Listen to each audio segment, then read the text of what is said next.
Capítulo 11. De uma feita, estava Jesus orando em certo lugar. Quando terminou, um dos seus discípulos lhe pediu: Senhor, ensina-nos a orar como também João ensinou aos seus discípulos. Então ele os ensinou: Quando orardes, dizei: Pai, santificado seja o teu nome. Venha o teu reino. O pão nosso cotidiano dá-nos de dia em dia.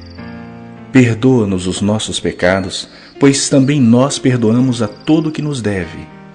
E não nos deixes cair em tentação. Disse-lhes ainda Jesus: Qual dentre vós, tendo um amigo, e este for procurá-lo à meia-noite, e lhe disser: Amigo, empresta-me 3 pães, pois um meu amigo, chegando de viagem, procurou-me e eu nada tenho para lhe oferecer.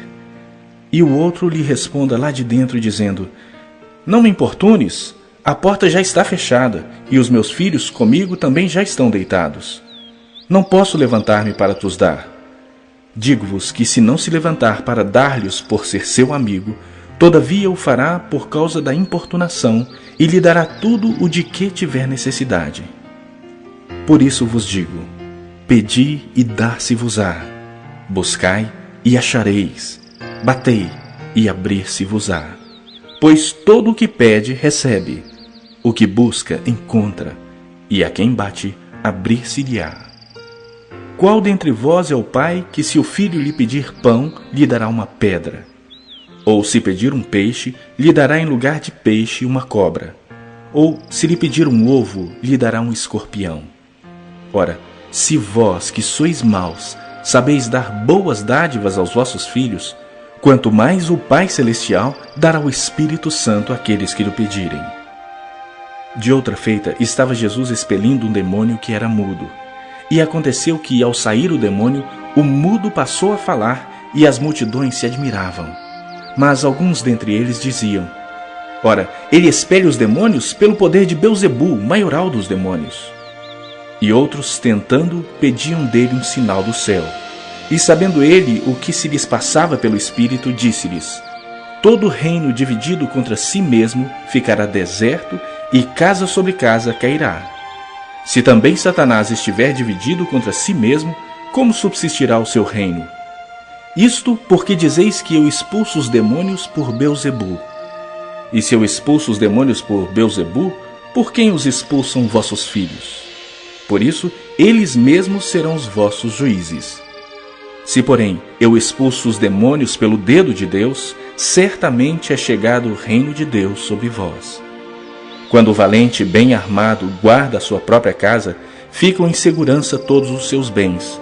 Sobrevindo, porém, um mais valente do que ele, vence-o, tira-lhe a armadura em que confiava e lhe divide os despojos. Quem não é por mim, é contra mim. E quem comigo não ajunta, espalha.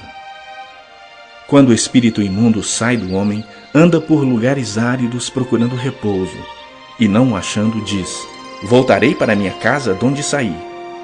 E tendo voltado, a encontra varrida e ornamentada.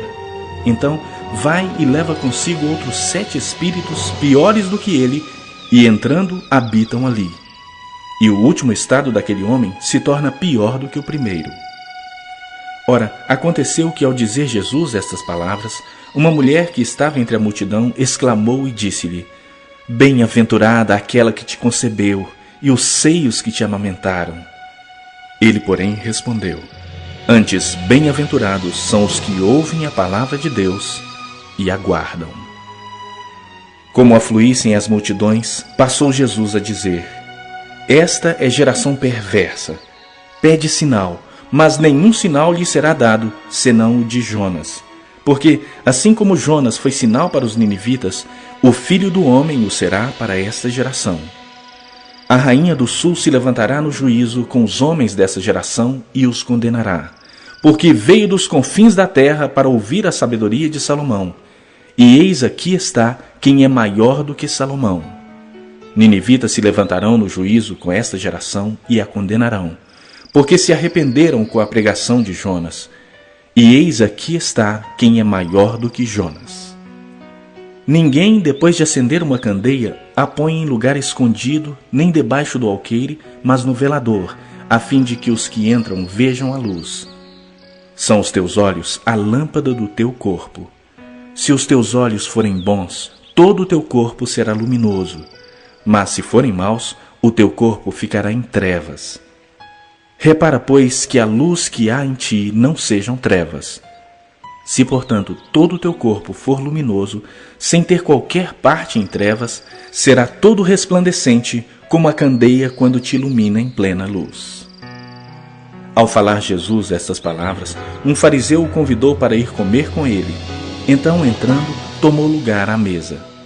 O fariseu, porém, admirou-se ao ver que Jesus não se lavara primeiro antes de comer. O Senhor, porém, lhe disse: Vós, fariseus, limpais o exterior do copo e do prato, mas o vosso interior está cheio de rapina e perversidade. Insensatos! Quem fez o exterior não é o mesmo que fez o interior? Antes, dai esmola do que tiverdes, e tudo vos será limpo. Mas ai de vós, fariseus, porque dais o dízimo da hortelã, da arruda e de todas as hortaliças, e desprezais a justiça e o amor de Deus. Devíeis, porém, fazer estas coisas sem omitir aquelas. Ai de vós, fariseus, porque gostais da primeira cadeira nas sinagogas e das saudações nas praças. Ai de vós, que sois como as sepulturas invisíveis, sobre as quais os homens passam sem o saber.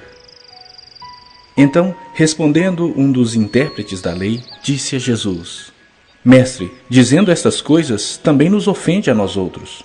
Mas Jesus lhe respondeu: Ai de vós também, intérpretes da lei, porque sobrecarregais os homens com fardos superiores às suas forças, mas vós mesmos nem com um dedo os tocais. Ai de vós, porque edificais os túmulos dos profetas que vossos pais assassinaram.